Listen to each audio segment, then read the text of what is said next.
Olá companheiras, olá companheiros, saudações petistas. Essa é mais uma edição do podcast Em Tempos de Guerra, a Esperança é Vermelha. Hoje é sábado, dia 3 de dezembro. Eu sou o Patrick e toco a conversa junto com vocês.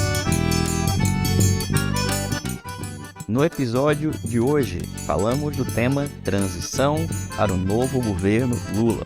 Escutamos o companheiro Pedro Vasconcelos, que é secretário de Cultura da cidade de São Leopoldo, no Rio Grande do Sul, e que está compondo o GT de Cultura do governo de transição. Também em relação à cultura, ouvimos a companheira Sônia Fardim, que é integrante do Setorial Nacional de Cultura do PT. E voltamos a escutar a companheira Raine Andrade, que já falou no podcast e volta mais uma vez para comentar a transição acerca do tema Direitos Humanos.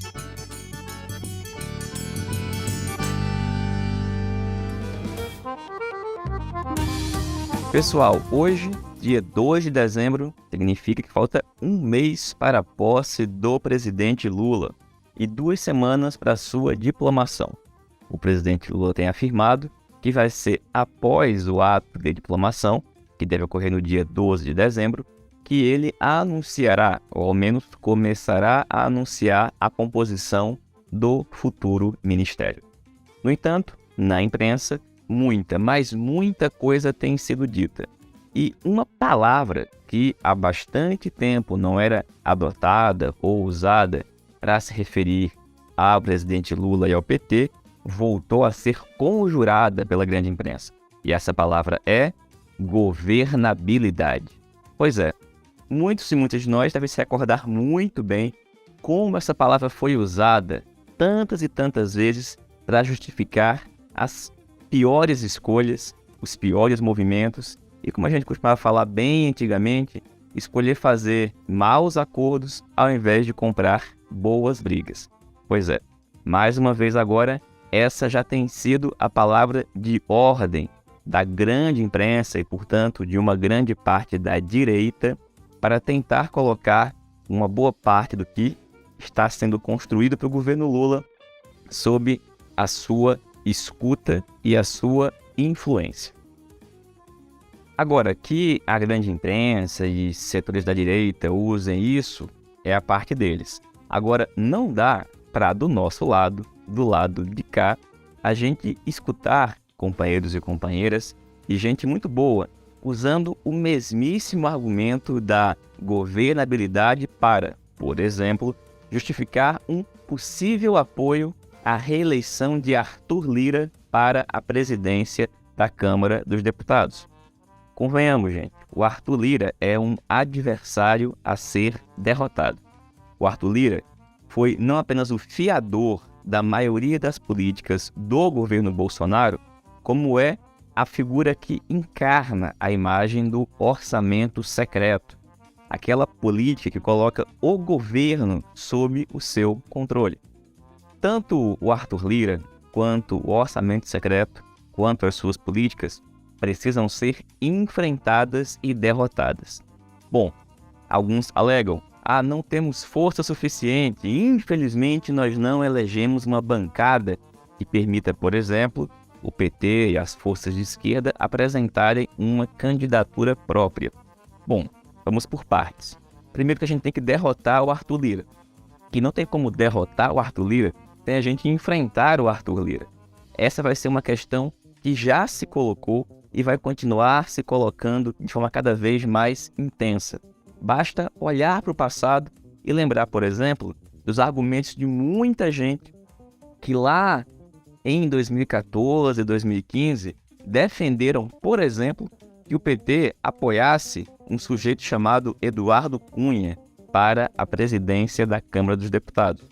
E que, inclusive, durante muito tempo, disseram que foi o não apoio ao Eduardo Cunha para a presidência da Câmara que levou ao golpe de 2016. Numa grande cambalhota e um grande revisionismo histórico para explicar pela direita por que o golpe aconteceu. Bom, agora o fato é que a palavra de ordem de antes parece voltar a ser a de agora, pois é justamente a dita governabilidade. Sobre isso, muita, mas muita cautela. É importante que todo mundo que está acompanhando o processo de transição, que está acompanhando a formação do próximo governo Lula e que ajudou a eleger o companheiro como presidente, esteja a postos. Pois, como a gente falou e segue repetindo sempre aqui no nosso podcast, o governo Lula vai ter que ter muito, mas muito apoio popular para conseguir tomar posse e depois governar. Porque esse caminho, um caminho de moderação e conciliação com os nossos adversários, vai criar muitos, mas muitos problemas. E muito, mas muito rapidamente, vai ser nas ruas que a disputa voltará a se dar. E falando sobre as ruas, o que a gente continua vendo é a extrema-direita organizada e mobilizada. Mesmo com as fortes chuvas que estão caindo em diversas cidades do país inteiro, os movimentos golpistas nas frentes dos quartéis continuam. E essa semana, um reforço, por exemplo, de manifestações da golpista Carla Zambelli, que gravou vídeo conclamando os generais de 4 estrelas a não reconhecerem o governo do presidente Lula, bem como de outros, como Silas Malafaia, e inclusive manifestações também de setores do empresariado. De tal forma, a gente não pode considerar que a disputa nas ruas vai começar apenas no ano que vem. Pelo contrário, ela não parou. O fato é que, neste momento, estamos todas e todos nós organizados, nos mobilizando para garantir a posse do presidente Lula com presença física lá em Brasília no dia 1º. Mas, além disso, é preciso medidas concretas para enfrentar o golpismo, para enfrentar esses que estão aí na frente dos quartéis, para mandar prender, inclusive, os que estão cometendo atos criminosos, como é o caso da Carla Zambelli e de outros, que estão muito, mas muito depois de qualquer grau de aceitabilidade ou aceitação, porque são criminosos quando incitam o golpismo. E não dá para a gente ficar apenas tweetando ou falando na rede social que eles estão passando vergonha. É mais do que isso. Medidas mais enérgicas precisam ser tomadas. Essa certamente é uma dimensão muito importante da transição para o governo Lula. A transição da política, que hoje se manifesta nas ruas e continuará no ano que vem. Agora, uma outra dimensão da transição é a que está acontecendo lá no CCDB, que a gente tem acompanhado principalmente pela imprensa.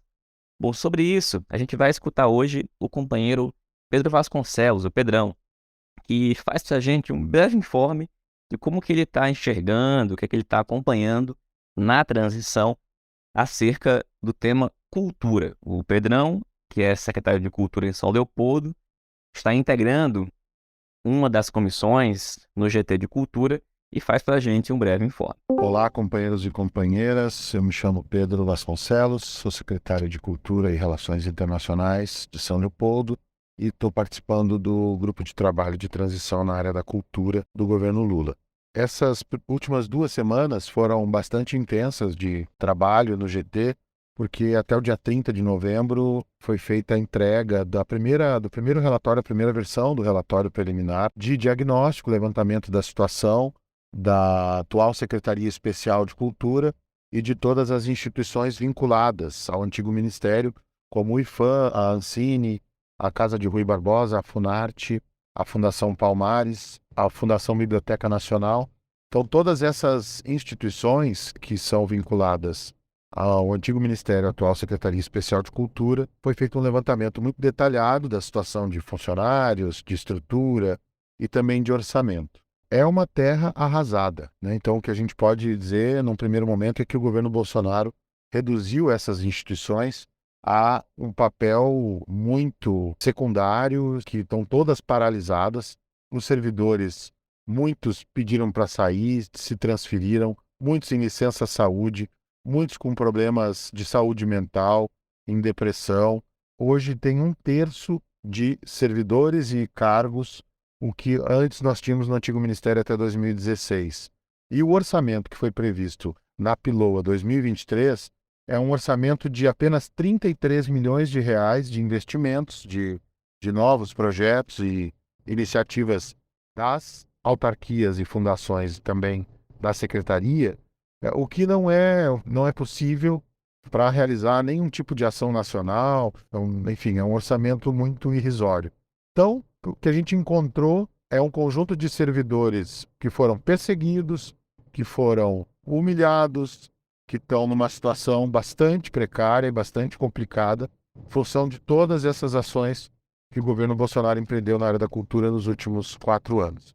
E o grupo de trabalho também tem a responsabilidade de apresentar uma proposta de revogaço, que é um conjunto de decretos e instruções normativas que a gente pretende revogar logo nos primeiros dias de governo e substituir ou pelos decretos anteriores, pela vigência anterior das diferentes instituições do MINC, ou substituir por novos. Então, por exemplo, no caso da Lei Rouanet, nós estamos propondo um conjunto de medidas para destravar a Lei Rouanet, para permitir que o dinheiro que está trancado, está parado nas contas dos oponentes que captaram, possam utilizar e esse recurso logo no início do ano, e um conjunto, então, de decretos e instruções normativas que a gente vai revogar para democratizar também a Lei Rouanet, o acesso aos proponentes, etc. e tal, porque o que foi feito nesse último período realmente paralisou a Lei Rouanet por completo, e hoje as pessoas, mesmo conseguindo captar recursos, não conseguem acessar recursos da lei.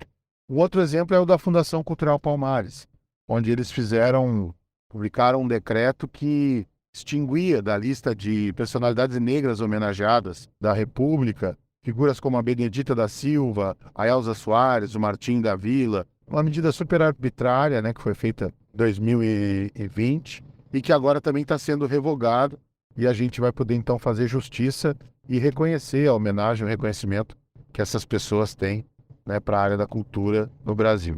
Outro tema importante que está sendo discutido pelo GT diz respeito às prioridades orçamentárias do Ministério da Cultura em 2023.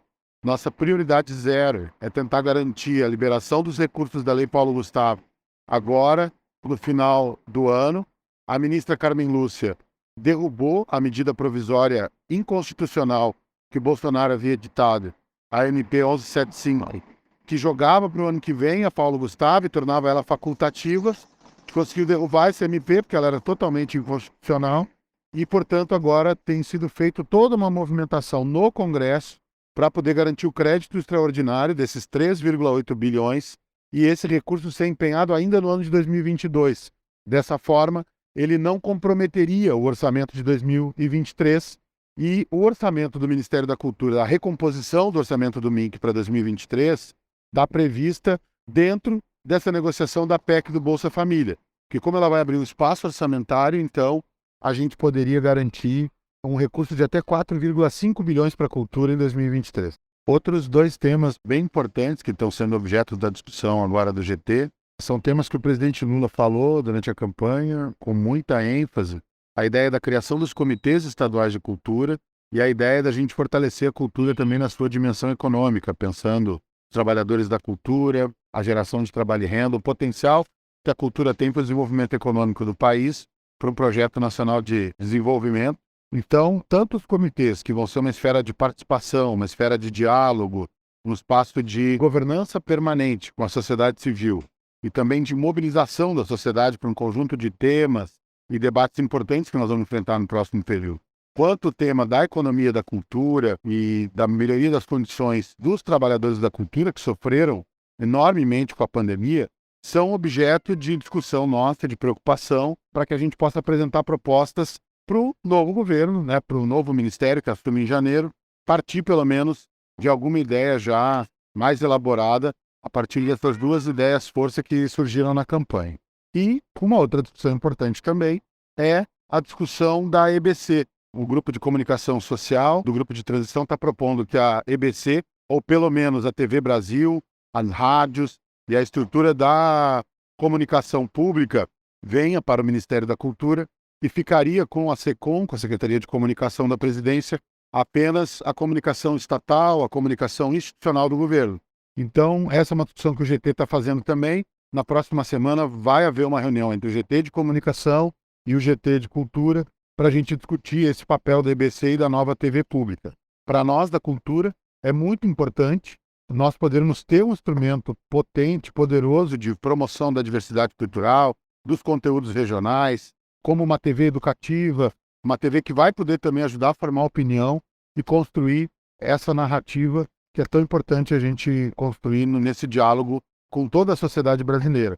Então, esses são alguns dos temas centrais que estão sendo discutidos agora nesse período e certamente outras batalhas virão, outros desafios grandes aí vêm pela frente, mas a gente imagina que com esse trabalho da transição, pelo menos prepara bem, né, o início do novo governo em janeiro, para já poder começar logo nos primeiros dias, tomando medidas práticas de destravamento dos recursos, mas também simbólicas, de disputa dessa nossa visão de mundo e da visão do papel da cultura, que vai ser tão importante nesse terceiro mandato do presidente Lula. Valeu, Pedrão. Obrigado, companheiro. Ainda sobre o tema cultura, a gente também pediu que a nossa companheira Sônia Fardim, que integra o Setorial Nacional de Cultura, também apresentasse a sua opinião e compartilhasse conosco as suas impressões acerca da importância da participação do PT, das suas instâncias, como, por exemplo, dos setoriais do partido, nessa discussão acerca da transição. É a companheira Sônia Fardim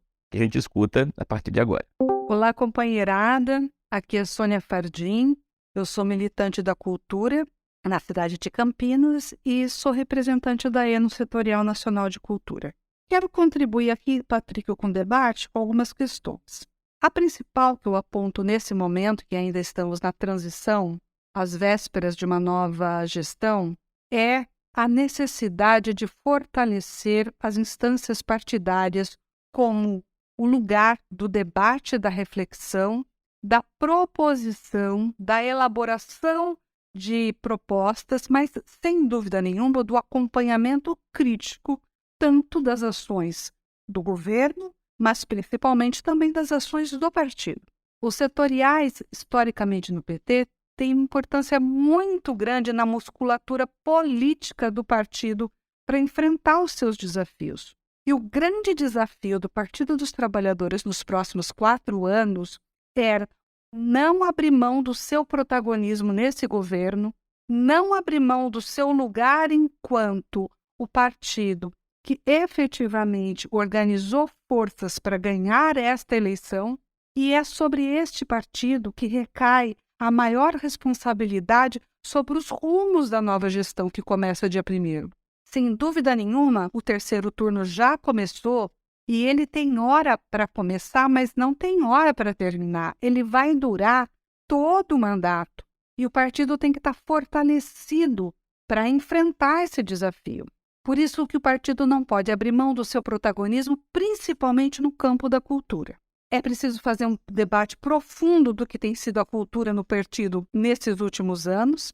É preciso fazer um debate profundo para formular que tipo de cultura nós vamos disputar nos próximos 4 anos. É preciso, principalmente, que os setoriais e as instâncias partidárias funcionem com regularidade e como espaços efetivos de construção de propostas e de elaboração crítica, e não com reuniões para informes e, principalmente, para passar informações daquilo que a imprensa já anunciou. Se nós não tivermos um partido organizado, com a sua militância envolvida, engajada e que tem um acompanhamento cotidiano das ações, o partido vai entrar enfraquecido nesse governo.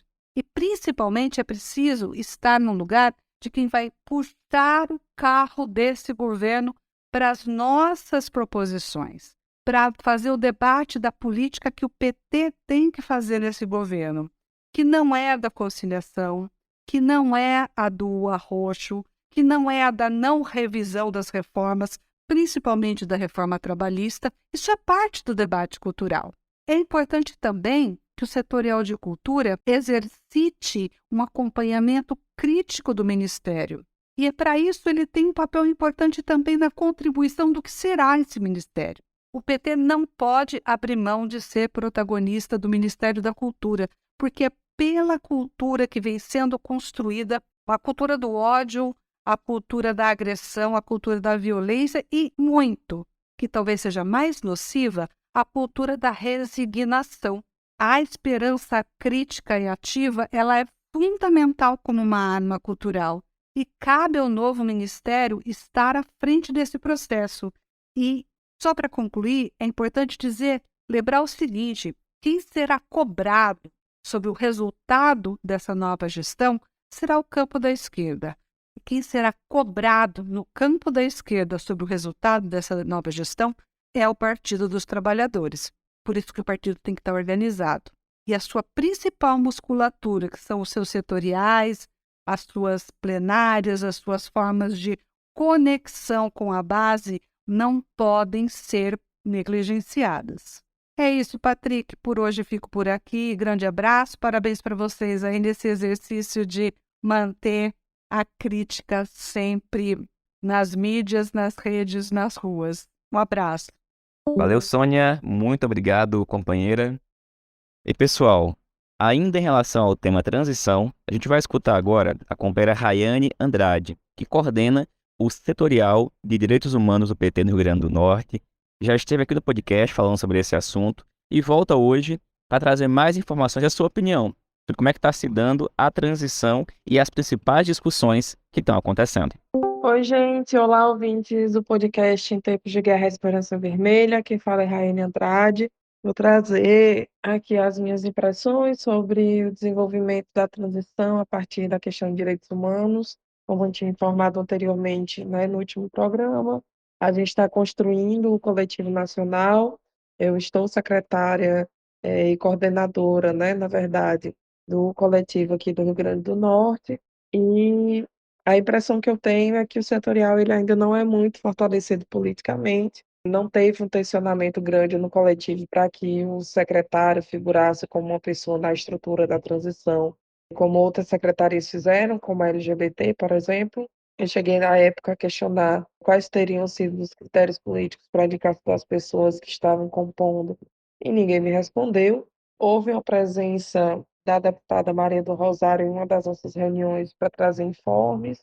Eu gostei bastante, né, da posição que ela trouxe, falando que o PT tinha que ter maior incidência e que a gente tinha que disputar com a sociedade a noção sobre direitos humanos.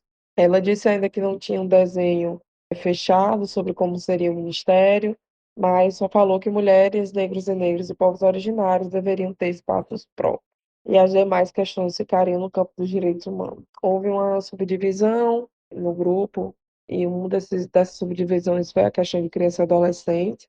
A sensação que eu tive é que isso não foi acolhido, né, de maneira muito enfática, e, a despeito disso, foi sugerido que o setorial se colocasse como espaço para fazer oitivas de setores da sociedade, de grupos que deveriam ser ouvidos, né? Além de tudo que já tinha sido listado, eu sugeri que a gente debatesse a questão do CRDHs, é algo que eu tenho insistido desde o NAP, desde as primeiras reuniões nacionais que eu tenho participado. Acho que a gente deveria fortalecer a política de direitos humanos nos interiores, nos espaços de maior vulnerabilidade, a partir do Centro de Referência em Direitos Humanos, mas eu não tenho visto muito eco, né? Também sugeri chamar a RENAP, Rede de Advogados e Advogadas do Povo, o Forson Boltman, e sugeri que, na questão da política de drogas, a gente convidasse o professor Potiguar Siddhartha Ribeiro para debater. Não teve muito desdobramento a partir daí. Renato, que é o nosso secretário, expressou muita preocupação com a dificuldade de ter mais diversidade, mais mulheres, mais negros e negras nordestinos na composição da transição.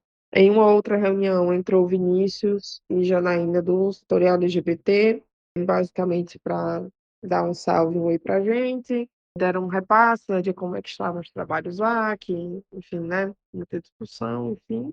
E entre um desses comentários, foi feita uma fala descontraída, chamando Janaína de ministra, né, eu também acho que é só um comentário aqui, mas para a gente, né, estar atento, enfim, é o que eu ouvi. Ficou acertado que a gente ia enviar as listas com propostas de nome, essas, né, das oitivas para Janaína e Rosário, que o setorial criaria um grupo do WhatsApp para a gente deliberar, e estou esperando isto até agora. E não teve ainda uma devolutiva sobre como ficaram essas oitivas, e eu acho que segue muito os informes que a gente está recebendo nacionalmente, de um processo mais atropelado, a ver como vai ser nos direitos humanos. É isso. Valeu, Rai. Obrigado, companheira. E, pessoal, essa foi mais uma edição do nosso podcast Em Tempos de Guerra, a Esperança é Vermelha. Na próxima semana, tem reunião do Diretório Nacional do PT. Está convocada para o dia 8 de dezembro. Portanto, na próxima edição, que a gente se encontra aqui, vai ser dedicada a comentar o resultado desta reunião. Até lá, esperamos que o Brasil esteja classificado. Na segunda-feira passe pelas quartas, a gente tenha boas notícias na próxima sexta-feira. A gente se encontra lá. Saudações petistas. Fora Bolsonaro, com Lula presidente.